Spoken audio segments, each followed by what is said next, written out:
So let's get straight into it. First thing you need to know, Grok 4.3 is now in OpenClaw, and it's not just available, it's the new default model for XAI inside OpenClaw. That means if you're using the XAI provider, then you're now on Grok 4.3 automatically. That's a big deal. Grok has been moving fast. The fact that it's now baked in as the default rather than something you have to manually configure tells you something about where this whole ecosystem is heading. More on that and what it means for you in a second. Let's talk about the plugin system first, because that's where a lot of the heavy lifting happened in this release. If you've ever tried to install a plugin in OpenClaw and had it half work or break on an update or just silently fail, this update addresses a lot of that. They've rebuilt how plugins install, update, and repair themselves. There's now a proper dependency reporting system. So if a plugin is missing a package it needs, you'll actually see that instead of just getting a confusing error later, there's also a new OpenClaw plugins list flag for JSON that lets you check plugin dependency install states without having to load every plugin into memory. That's a small thing, but it saves real time if you're managing multiple plugins. The Doctor repair system, which is OpenClaw and its built-in fix tool, now covers more ground too. It can repair state configured installs, missing package payloads, and plugin fallbacks on the beta channel. And on the beta update channel specifically, plugins now try to grab a beta version first and then fall back to the latest stable if no beta exists, which means a cleaner flow. One detail worth flagging as well, the release explicitly removes things to an NPM-first model. What that means practically is that plugin installs now prefer the NPM package registry as the primary source, with ClawHub as the layer on top. For most users, that's invisible. But if you've been having install issues, this architecture is likely why things will start working more reliably from this version forwards. Now, let's also talk about the agent and gateway improvements, because this is the part that probably affects your day-to-day the most. The startup and runtime performance across the board is noticeably leaner, right? The team has been doing a lot of work to reduce what gets loaded into memory on startup. Instead of loading every possible plugin every time the gateway starts, OpenClaw now only loads what's actually needed based on your configured channels and your active tools. That means faster startups, less memory usage, and fewer random slowdowns mid-conversation. There's also a fix for a nasty heartbeat bug that was causing real problems. If you've ever set a heartbeat to run every 30 minutes, and then noticed it was firing way more often than that, sometimes every 10 seconds. Well, this is fixed. It was pegging the gateway event loop, causing delays in the control UI and making everything feel sluggish. A centralized cooldown gate now stops that runway behavior. The session system got improvements to large session stores, meaning basically if you have a lot of conversation history, were causing slowdowns when you tried to list sessions or pull up history. That's been fixed with bounded reads and more efficient indexing. So if you're a heavy user with months of sessions stored, things should feel snappier. There's also a new structured heartbeat respond tool for agents. Previously, if a heartbeat ran and finished quietly, there wasn't a clean way for the agent to log what it did. Now agents can record either a quiet outcome or specific notification text through this tool. Small thing, but it makes automation workflows a lot more observable. Now, let's go through the messaging channels, because this release fixed a lot. Discord got a big round of fixes. One of the most important was multi-step Discord interactions. Things like buttons, forms, select menus were breaking whenever the gateway restarted. So if someone clicked a button and the gateway had restarted recently, your whole interaction would fail silently. That's now fixed. Active components now stay live across restarts until they naturally expire. There are also fixes for thread deduplication, webhook copies being counted as duplicate messages, and components only messages now properly showing their content in reply context. Discord slash commands were also causing startup slowdowns when Discord's API was being slow.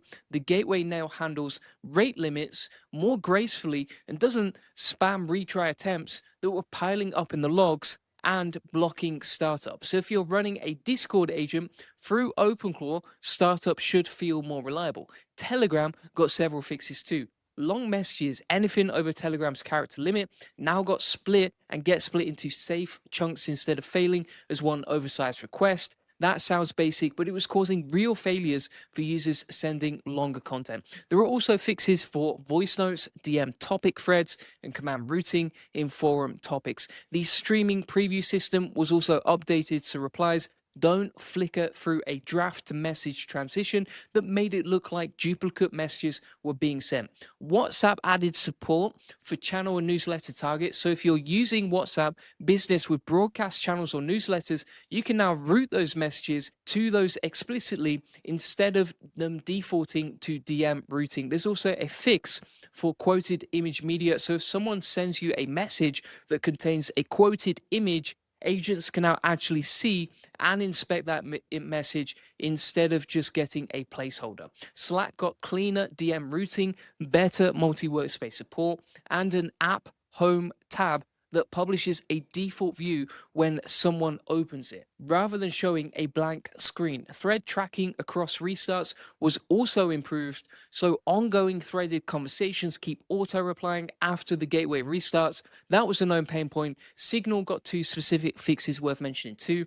Group allow lists now properly match against group IDs, so explicitly configured Signal groups work without requiring mentions every time, and inbound file size limits, for example, photos and videos, now correctly respect the media max MB setting instead of defaulting to a 1 megabyte cap that was silently dropping media. Now let's talk about voice and TTTS, so text to speech, because there are meaningful changes here too. The TTS system is now more reliable across the board. There were issues with custom OpenAI compatible TTS endpoints not receiving all the fields they needed, like language settings. That's fixed with a new extra body pass-through, so custom speech servers get whatever fields you require.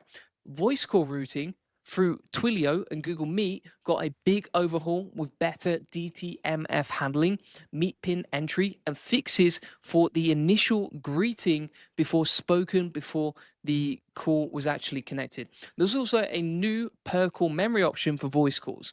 Previously, all calls from the same phone number shared agent memory. Now you can configure session scope per call to give each call a fresh memory slate.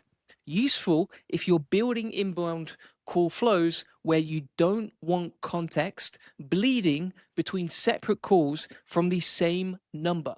Web search improvements are worth a quick mention too. Brave Search now has an opt-in diagnostics mode. Gemini Search got better date filtering and freshness controls. Sear XNG now retries empty results with a general category search when a specific category engine returns nothing, and Exa got support for custom base URL overrides. There's also now a cleaner and clearer error when a web search provider isn't configured. So instead of blaming the input path, it tells you directly what provider setup is missing. Now let's zoom out and talk about what this release actually means practically. OpenClaw is becoming significantly more stable as a platform. Having said that, there's a lot of problems with it. It doesn't always work, right? If you're using Hermes and you're using OpenClaw, you've probably seen the differences between the two.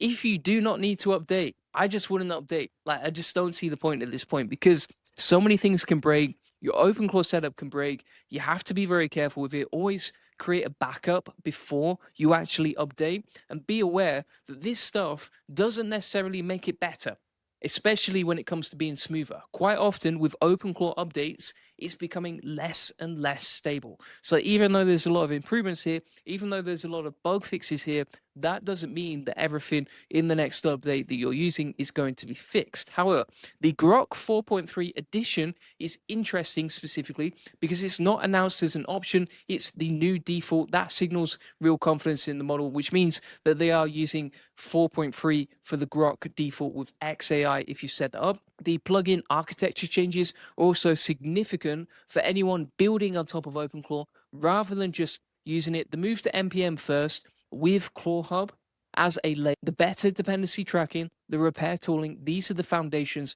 for a plugin ecosystem that is going to scale. And that matters if you're thinking about building custom integrations or using third-party plugins for specific workflows. These session performance improvements matter at scale. And if you're using OpenClaw for client-facing automation and that sort of thing, this should help it run faster. However, it's not always the case that it gets better. So just be careful with this stuff. You know, if you don't feel like you need to improve or you don't feel like any of these updates are relevant to you, then there's probably no need to update, right? If you want to know how to do it, you just go into OpenClaw and say update to the latest version, or you click the button on the gateway that says update to the latest version as well. All right. So thanks so much for watching. If you haven't already, check out the AI profit board, and we've got tons of training on how to use that, how it works, etc. And I'll keep you posted on future OpenClaw updates.